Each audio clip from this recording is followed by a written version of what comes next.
It could be another emotional day of arguments as House impeachment managers prepare to present new details in their case against former President Trump. Democrats are poised to show more video from the day of the January 6th attack as they try to prove their assertion that Mr. Trump incited the riot, something the former president denies. We should warn you, the video presented by House managers so far is graphic, and NBC News has edited out offensive language. House managers unveiled a searing and often graphic 13-minute video montage of the January 6th insurrection, presenting the harrowing events as they unfolded, aimed at transporting senators back to the terrifying moments as they experienced themselves. Linking Mr. Trump's remarks before the riots, "You don't fight like hell, you're not going to have a country anymore," with his supporters invoking his name while storming Congress. We're outnumbered. There's a million of us out there, and we are listening to Trump, your boss. The Democrats' lead manager, Jamie Raskin, was blunt. That's a high crime and misdemeanor. If that's not an impeachable offense, then there is no such thing. Raskin emotional himself, breaking down while discussing his daughter Tabitha, who witnessed the attack one day after Raskin buried his son. What's happening, friends? John here. So this is happening right now. Congress is in emergency session, demanding Trump's resignation and immediate impeachment, with apocalyptic language spreading across social media. But the actual situation, whether formal proceedings are underway or not, requires verification beyond the dramatic headlines. And honestly, if you just watch these clips without knowing the full story, it sounds absolutely devastating. It sounds like Congress just called an emergency meeting in the middle of the night. It sounds like Capitol Hill is in complete chaos. It sounds like Trump is about to be forced out of office at any moment. It sounds like impeachment is happening today, right now, in this very hour. The way these videos are framed, it seems like everything is collapsing, like the political system is in meltdown, like something historic is happening at this exact second. But here's the thing, and this is really, really important to understand before you get caught up in the hysteria. She said, "Dad, I don't want to come back to the Capitol." Former President Trump's lead counsel, Bruce Castor, praising the Democrats' opening statement. I'll be quite frank with you. We changed what we were going to do on account that we thought that the House manager's presentation was well done. Notably contradicting his client, acknowledging President Biden won the election. The American people just spoke, and they just changed administrations. While pushing back on the Democrats' argument that impeachment is the right way to hold a president accountable for 11th hour conduct. After he's out of office, you go and arrest him. Even though Mr. Trump was impeached by the House while still in office. This trial will tear this country apart, perhaps like we have only seen once before in our history. Louisiana's Bill Cassidy, the only senator to change his position after hearing the presentations, delivering this stinging assessment of former President Trump's legal team. It was disorganized, random, had nothing. They talked about many things, but they didn't talk about the issue at hand. The House managers did a much better job. This viral video about Capitol Hill erupting and demanding Trump resign before dawn isn't about right now. It's not about today. It's not about this week. This is about January 2021. This happened years ago. This happened after the January 6th riot at the Capitol. This is historical footage, historical events, historical context. Not now, not today, not this moment. Viral videos are recycling this old footage, taking pieces of history and presenting them as if they're breaking news. They're making old news sound like it's happening at this very second. They're using dramatized language like before dawn to make it sound urgent and immediate. But the urgency is completely false. This is a historical event. This was years ago. The dates matter, the timeline matters, the context matters. So what we're going to do today is something desperately needed in this moment of viral misinformation. We're going to separate the viral sensationalism about Capitol Hill erupting from what actually happened in January 2021 when Congress discussed Trump resignation and impeachment. The Senate voted 56-44 to proceed with the impeachment trial of Donald Trump for inciting the deadly insurrection at the U.S. Capitol January 6. 6 Republicans joined Democrats, rejecting arguments from Trump's defense team that it's unconstitutional for a former president to face an impeachment trial. Trump is the first president to ever be impeached twice and the first to be tried after leaving office. The Democratic House impeachment managers opened the day with a dramatic 13-minute video highlighting the words of Donald Trump on January 6th and scenes of the rioters attacking police officers and breaking into the Capitol, where lawmakers were preparing to count electoral college votes. The riot came after Trump spent weeks falsely claiming the November election had been stolen. This is an edited excerpt from the video, which contains graphic, violent scenes. We've also bleeped the expletives, which were aired in the video shown on the Senate floor and broadcast live across the nation. We're going to cut through all the noise, all the dramatic headlines, all the clickbait videos, and get to the actual truth of what happened, when it happened, and why it matters. And once you understand the real story, you'll see why these viral videos are so misleading and why the truth is actually far more interesting than the fiction they're selling. Because the real story involves one of the most dramatic and consequential moments in modern American political history. A moment that shook the nation to its core and changed how we think about democracy, power, and accountability. Let's start from the beginning and trace this whole thing step by step. January 6th, the day that will forever be etched in American memory. The day when the Capitol was breached, when democracy was tested, when the unthinkable became reality. Rioters broke into the building. Congress was in joint session, going through the formal process of certifying the election results. We will stop the steal. Today, I will lay out just some of the evidence proving that we won this election, and we won it by a landslide. This was not a close election. And after this, we're going to walk down, and I'll be there with you. We're going to walk down. We're going to walk down to the Capitol. Let's take the Capitol. Take the Capitol. We are going to the Capitol, where our problems are. It's that direction.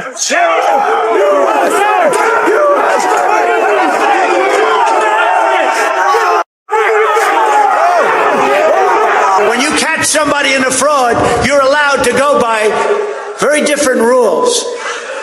So I hope Mike has the courage to do what he has to do. And we fight. We fight like hell. And if you don't fight like hell, you're not going to have a country anymore. And we're going to the Capitol, and we're going to try and give our Republicans. The process was interrupted violently. Congress had to flee, people were injured, death occurred at the Capitol. This wasn't a protest, this wasn't a demonstration, this was an assault on the seat of American government. This was serious, this was shocking, this was unprecedented in modern times. After the riot ended, Congress returned that same night. They reconvened. They resumed certification of election results. This was a powerful statement. This showed that Congress wouldn't be intimidated. This was a significant moment. But this wasn't an emergency demand before dawn. This was Congress returning to work after a disruption, showing resilience and determination. Now, let's talk about what happened in the days immediately following January 6th. The next day, demand started flowing in. Democrats called for Trump to resign. The weak ones, because the strong ones don't need any of our help, we're going to try and give them the kind of pride and boldness that they need to take back our country. President Trump claims the election was stolen. The assertions range from specific local allegations to constitutional arguments to sweeping conspiracy theories.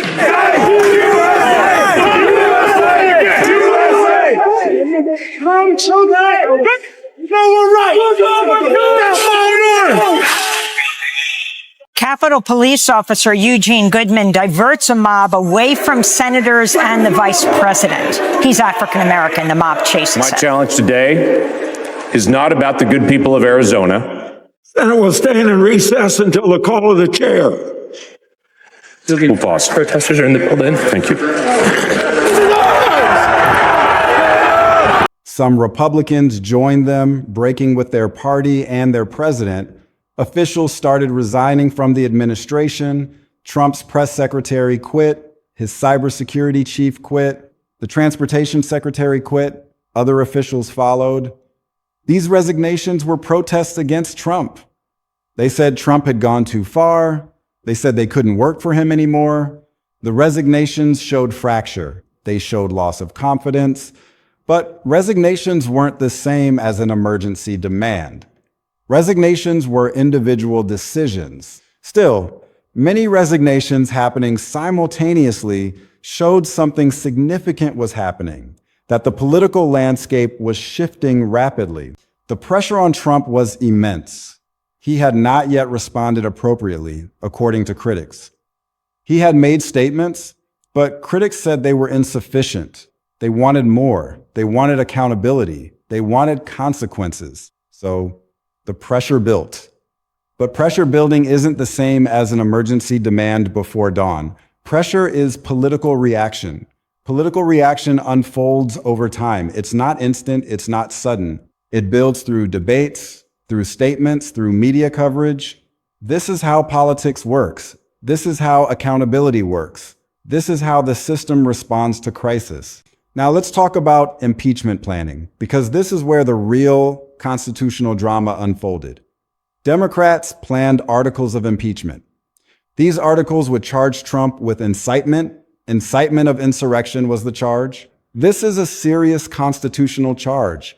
This is one of the most serious charges you can bring against a president. Democrats had legal grounds. The riot was clear evidence. Trump's statements before the riot were evidence. His actions on January 6th were evidence. The connection between his words and the rioters' actions seemed clear to many. Democrats had a basis for impeachment. They drafted articles. They planned the vote. But planning isn't the same as an emergency demand before dawn. Planning is a process. Process takes time. Process involves drafting, debating, convincing members, scheduling votes. This is how constitutional processes work. They're deliberate. They're structured. They're not sudden emergencies. The actual impeachment vote happened on January 13th. This was 1 week after the riot. 1 week for Democrats to draft articles, build support, convince members, debate the process. The House voted. The House impeached Trump. The House said Trump incited insurrection. The vote was 232 to 197. 10 Republicans voted with Democrats. 10 Republicans crossed party lines. This was significant. This showed that some Republicans agreed with impeachment. This was a real political moment.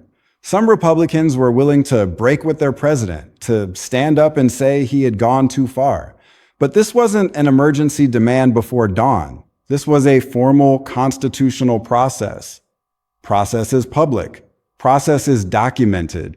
Process is not a secret emergency. Process involves debate, evidence, votes. Process is how the system works.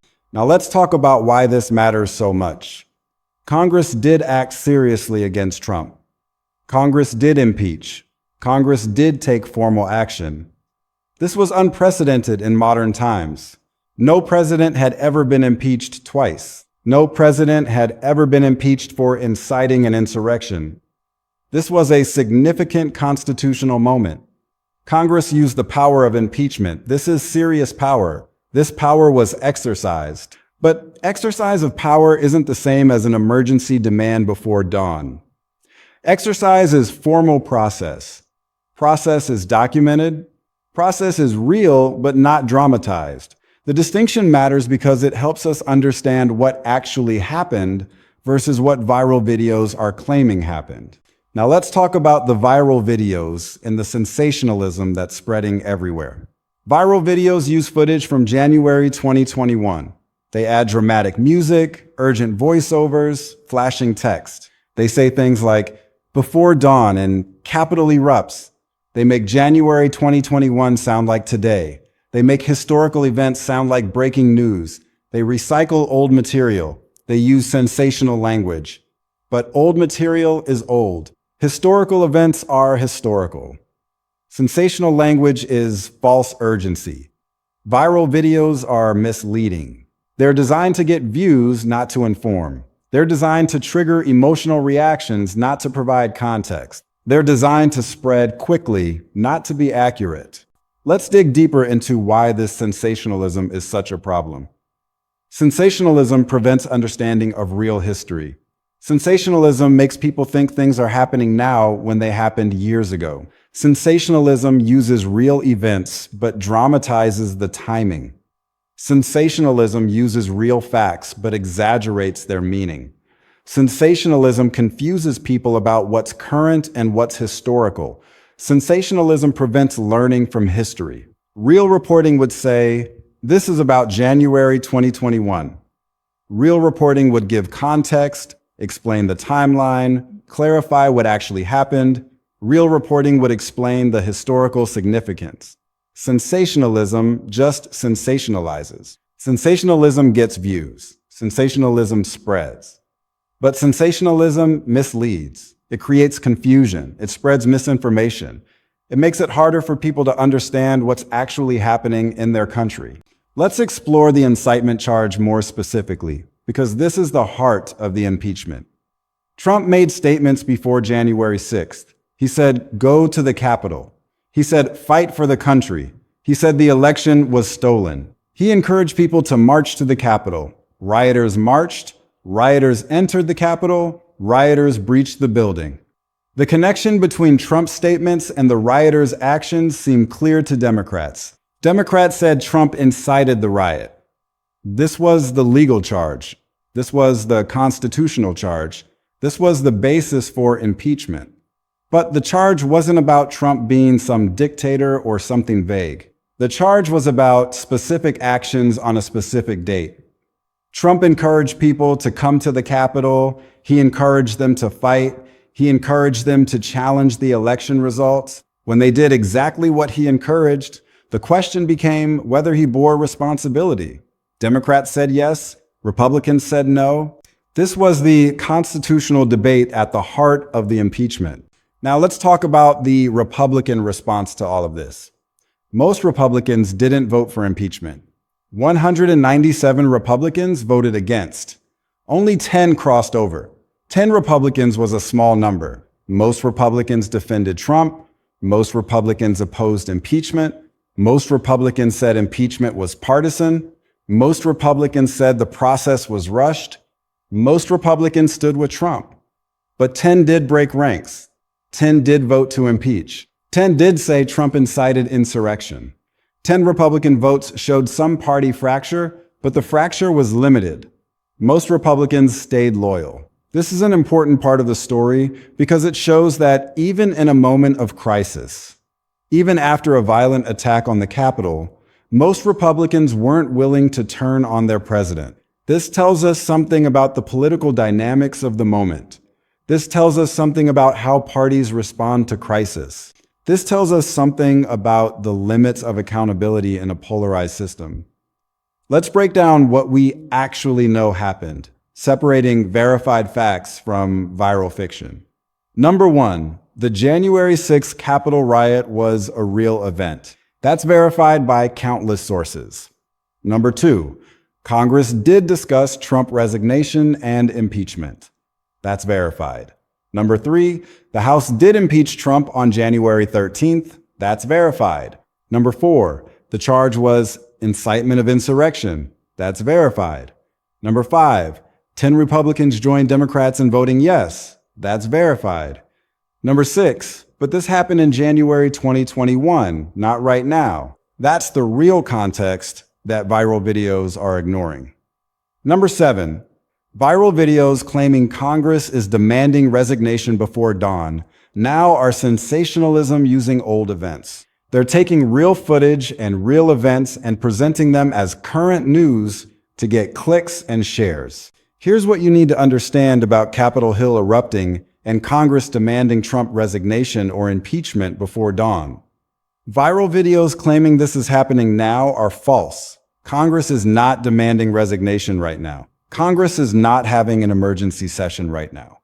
This is about January 2021. This is a historical event. The real story is Congress did move seriously against Trump after the Capitol riot. The real story is Democrats introduced impeachment articles. The real story is the House voted to impeach. The real story is some Republicans crossed party lines. The real story is Trump was formally impeached for incitement. The real story is this was a significant constitutional moment. When you see viral videos claiming Capitol Hill erupts and Congress demands resignation, check the date. Look for when it happened. If it says January 2021, it's years old. If it's presented as breaking news, it's sensationalism. Now let's talk about why this historical event still matters so much. The Capitol riot was serious. It showed the power of misinformation and polarization. It showed that the Capitol could be breached. It showed that Congress could be interrupted. It had real consequences. People died. People were injured. People faced charges. Hundreds of rioters faced prosecution.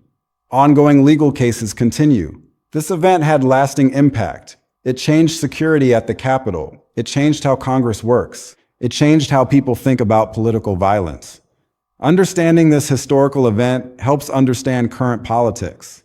But understanding requires accurate reporting. Sensationalism prevents understanding. It obscures the real lessons of history. It turns serious events into entertainment. Let's explore the impeachment process itself in more detail, because it's important to understand how it works. Impeachment is a formal process. It's a constitutional tool. It's a serious power. It's not a casual thing. It requires a majority vote in the House. It requires articles of impeachment that spell out specific charges. It requires debate. It requires evidence. It has consequences. Impeachment is meant for serious violations. It's meant for high crimes or misdemeanors. Democrats believed Trump committed these. Democrats used impeachment power. This is how the Constitution works. This is how checks and balances work. The system is designed to hold presidents accountable when they violate their oath of office. This was a test of that system. Now let's talk about the Senate trial that followed. Impeachment in the House is the first step.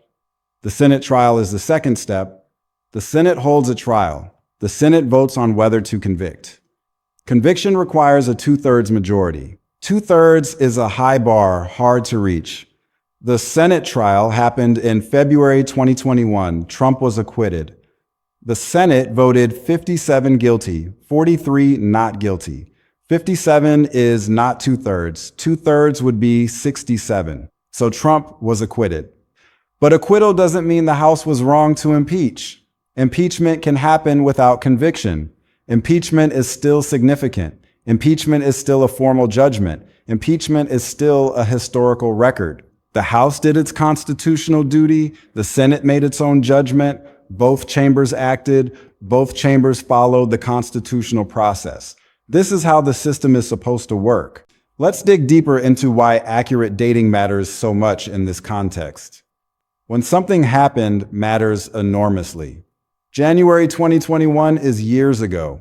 The world has changed since then. Politics has changed. People have moved on. If viral videos present January 2021 as happening now, that's false. It's misleading. It's sensationalism. Accurate reporting includes dates. Accurate reporting gives context. Accurate reporting says when things happen. Accurate reporting helps people understand. Sensational reporting skips dates. Sensational reporting just sensationalizes. Sensational reporting prevents understanding. This is why checking dates is so important. This is why critical thinking matters. This is why you should be skeptical of viral videos.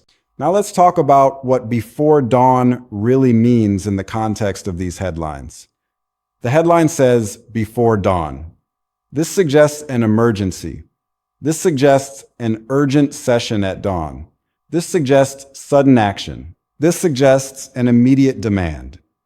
But looking at the actual events, Congress reconvened on January 6th at night. This was an expected reconvening. Congress was scheduled to return. Congress did return that night. There was no emergency before dawn demand. There was a scheduled reconvening. There was debate. There was discussion. But it wasn't an emergency before dawn. It was a normal process happening at night. The sensational headline exaggerates. The real headline would be more accurate, more measured, more honest. But accurate headlines don't get as many clicks. Sensational headlines get views. Sensational headlines spread faster. Sensational headlines are what viral videos use. Here's the completely accurate picture about Capitol Hill erupting and Congress demanding Trump resignation or impeachment before dawn.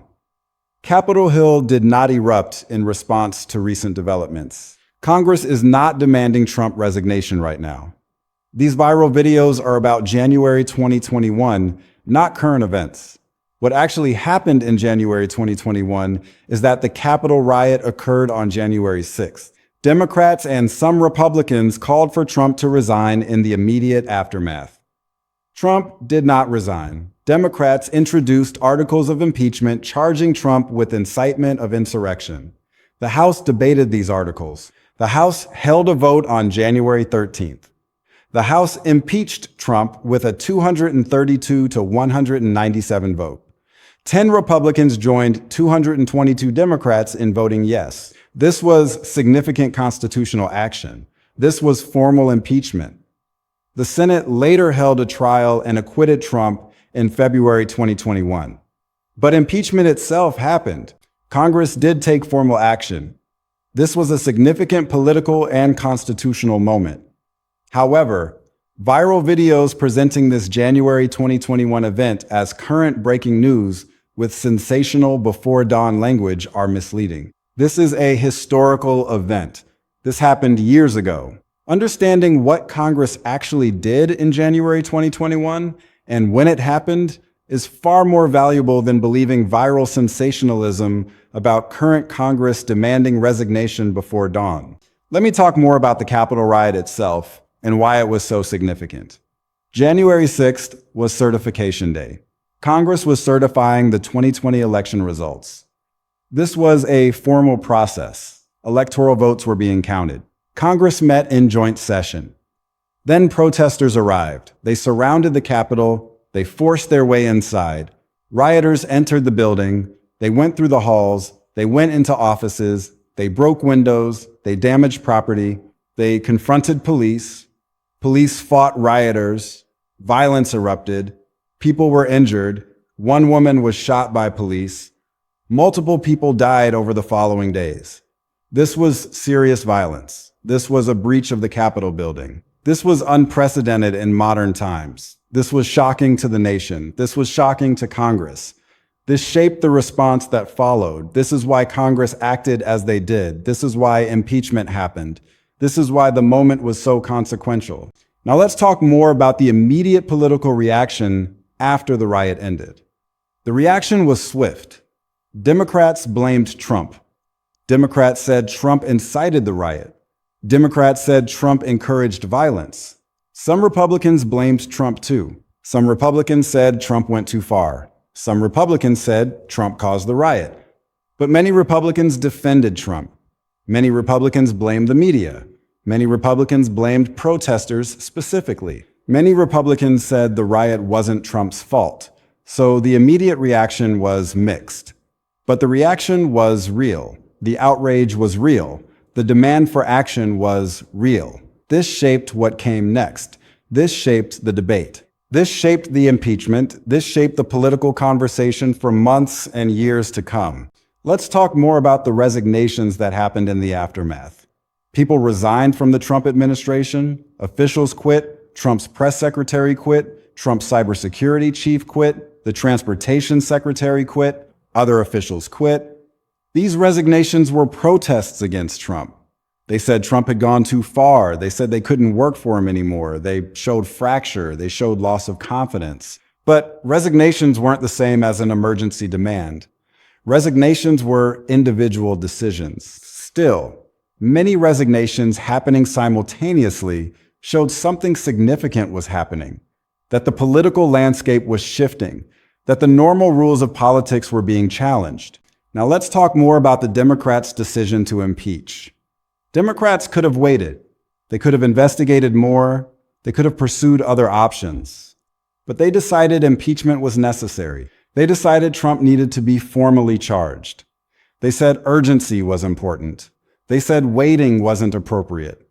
They said Congress needed to act quickly. So they drafted articles of impeachment. The articles were specific. They cited Trump's statements before the riot. They cited Trump's actions on January 6th. They cited Trump's failure to stop the riot. The articles charged incitement. This was a formal legal charge. This charge had a constitutional basis. The charge was serious. The charge was specific. The charge was debated extensively. Let's talk more about the House debate. The House debated the articles. The debate lasted hours. Representatives spoke for and against. Democrats defended impeachment. Republicans opposed impeachment. The debate was intense. The debate was serious. The debate was about constitutional meaning. The debate was about presidential power. The debate was about responsibility. The debate was important. The debate mattered. The debate was public. The debate was recorded. The debate was part of the process. The process was transparent. The process was formal. The process wasn't secret. The process wasn't an emergency. The process was constitutional. Now let's talk more about the 10 Republicans who voted yes. 10 Republicans voted to impeach. 10 Republicans crossed party lines. 10 Republicans defied Trump. This was significant. 10 was a small number, but 10 showed principle existed. 10 showed some Republicans believed Trump incited the riot. 10 showed not all Republicans defended Trump. These 10 Republicans faced backlash from their party. They faced primary challenges. They faced anger from Trump supporters, but they voted yes anyway. This showed courage. This showed principle. This was notable. This was a moment where some Republicans put country over party, at least in their own judgment. This was a moment of political courage. Now let's talk more about the Senate trial. The Senate trial happened in February. The trial lasted days. Both sides presented evidence. Both sides presented arguments. Democrats said Trump incited the riot. Republicans said impeachment was rushed. Republicans said the process was unfair. Republicans said Trump was acquitted. The Senate voted. The vote was 57 guilty, 43 not guilty. This was not enough for conviction. 2/3 majority was needed. 2/3 would be 67 votes. Only 57 voted guilty, so acquittal happened. But acquittal doesn't mean impeachment was wrong. Acquittal just means the Senate didn't convict. Impeachment still happened. Impeachment still matters. Impeachment is still a historical record. Now let's talk more about the legal charges in impeachment. The charge was incitement of insurrection. Incitement is a serious charge. Incitement means encouraging others to commit illegal acts. Democrats said Trump incited the riot. They pointed to his statements. Trump said, fight for the country. Trump said they stole the election. Trump said, come to the Capitol. Trump said, you're going to love what you see. Trump said various statements. Democrats said these statements incited the riot. Republicans said the statements were protected speech. Republicans said Trump didn't directly tell people to riot. Republicans said the connection was too indirect. This was a constitutional debate. This was about the First Amendment. This was about presidential power. This was about the limits of free speech. This was about responsibility for consequences. Now let's talk more about why viral videos recycle this material. Viral videos look for dramatic moments. The Capitol riot was dramatic. Impeachment was dramatic. These events get high views. Viral videos clip pieces of these events. They add dramatic music and effects. They present old footage as new. They use sensational language. They ignore dates. They make old events sound current. This is what viral videos do. They get views through sensationalism. They spread through emotional appeal. They don't care about accuracy. They care about views. This is why they're so dangerous. This is why they spread so quickly.